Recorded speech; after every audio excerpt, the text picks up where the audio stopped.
You mess with my cat, I'll bury you. Sit back, this ended up kinda long. TLDR. Shitty co-workers let my cat live in filth for a week while I'm out of town. I get one demoted and crush the other's life into dust. I like to think I'm a patient man.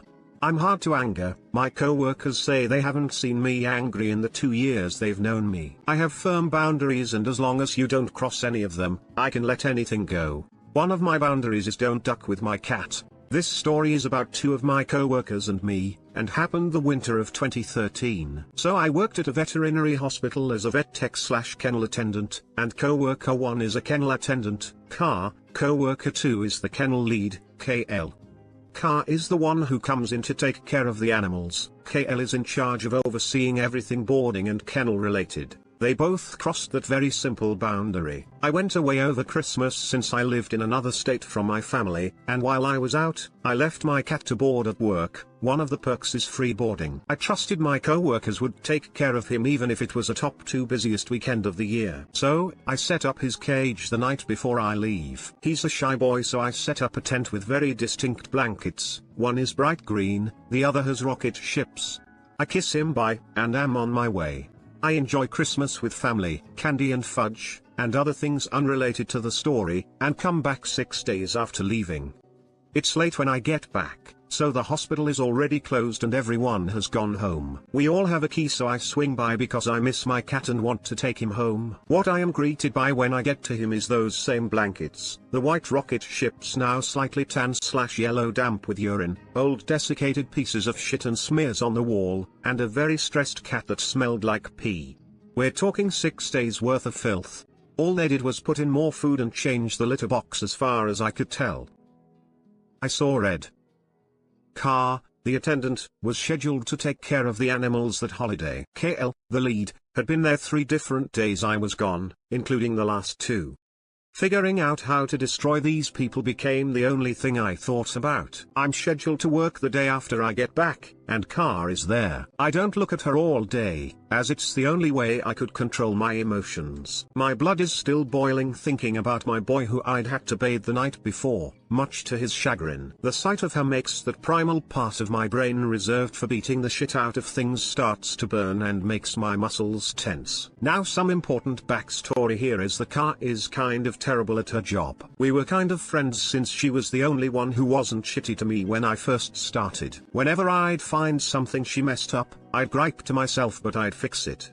She did some right-up-able shit on a regular basis. I never did anything because KL was already aware and working on her, so I figured none my business. I decided against violence and figured I'd let my manager handle it. At first, I just told him about the condition of my cat and kept the rest to myself. He agreed it was unacceptable and said he'd talk to her. She denied everything, said she'd changed my cat's bedding every night, that he didn't get all of it in the litter box. Unfortunately true, 12 pounds cat, not fat, aiming at a box made literally for kittens. Basically, said I lied to my manager's face without batting an eye. I gave her the chance to own up to it because that would have come with punishment enough.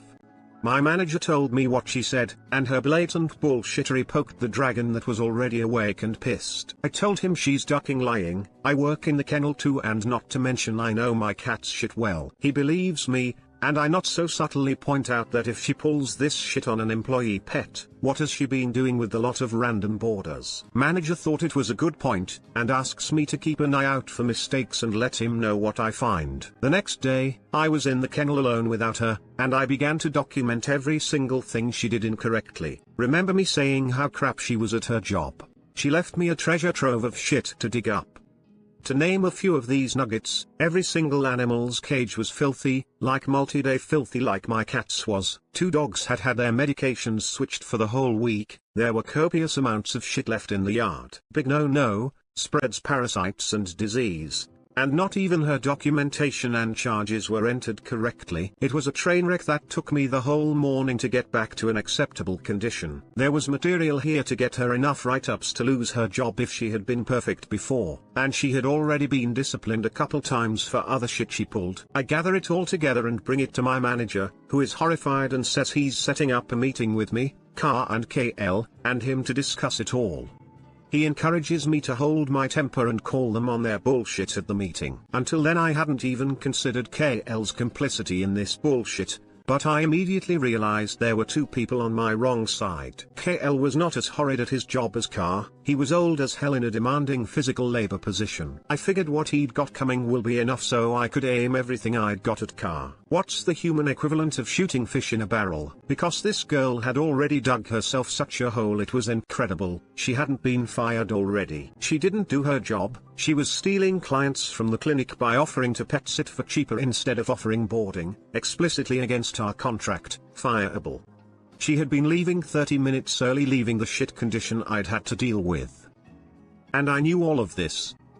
The day of the meeting rolls around, and Carr and KL are blissfully unaware when manager calls us into the office together. We all sit down and manager begins to explain what the meeting is about. He was a ducking boss and we pre-arranged to give Carr one more chance to own up to my face and leave out the rest at first. He had asked me how far I wanted to take it. I told him I had a lot of dirt. Let's let Carr dig a deeper hole first so I can use it all. She denied it all, swore up and down she had taken care of my poor cat properly. I graciously gave her the benefit of the doubt, saying okay, I believe you did clean like you say. But then how did you miss this dried up piece of shit? She said my cat must have been dehydrated. I say oh, well you documented he'd been drinking well all week, why would he be dehydrated? She says it might have been just from the last day. She wouldn't just admit it. So I give my manager the look, and he tells her okay, so you took care of the cat, what about all of this? And he pulls out my stack of evidence I'd collected. Carr's face paled. KL had been silent up to this point and starts trying to apologize on Carr's behalf, saying it was a busy week and things slip through the cracks.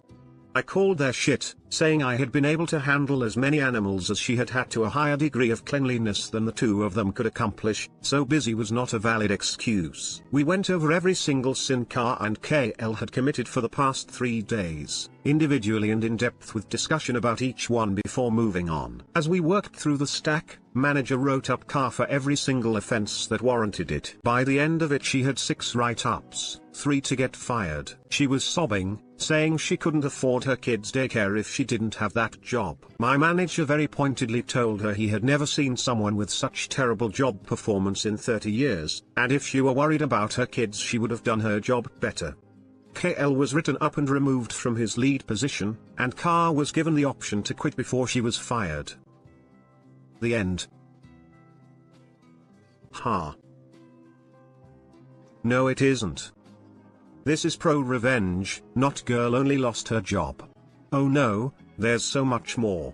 Remember how she had been stealing clients from the clinic? She had built up quite a large client base, and had told me some weeks before she was about to quit her job and pet sit full-time since she hates her job so much. Plus when she returned her key after quitting, she made sure I knew the crying was fake and she was planning to put in 2 weeks in the next couple days. At the clinic, we still saw all of those same clients she had skimmed all the time, and plenty of them asked what happened to Carr.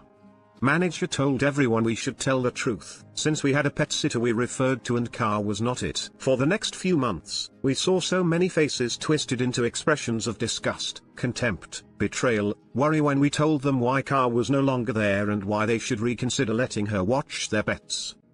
Literally dozens of people. Anyone who has tried to pet sit or do yard work for a living before knows how hard it is to build that client base. Carr had a decent one, which we absolutely destroyed. After a while, she texted me saying I was a piece of shit who was destroying her and her kid's life and she couldn't afford daycare anymore. She went from 2 or 3 pet sitting gigs a week, about $300 a week, to maybe 1 a month. I told her to duck herself and blocked her number, and haven't heard anything since. Which? Don't duck with my cat.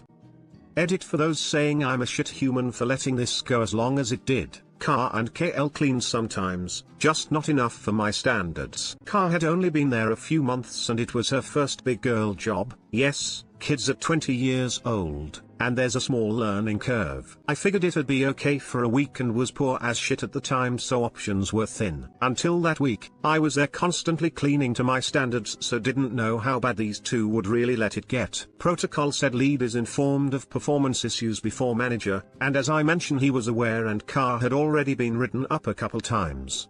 I was done when I realized just how far they'd let it go, so I went over KL's head right to manager because they clearly weren't handling the issues at all. Even if my cat wasn't affected, I would have done the same. He was just unfortunately there because I had to go out of town. In hindsight, I wish I'd said something sooner, but workplaces have rules and I was young and tender, and didn't know it was that bad until then. But yes, I'm a terrible person who abuses animals, gets people swatted. I'm pompous and arrogant and only care when things personally affect me and my cat.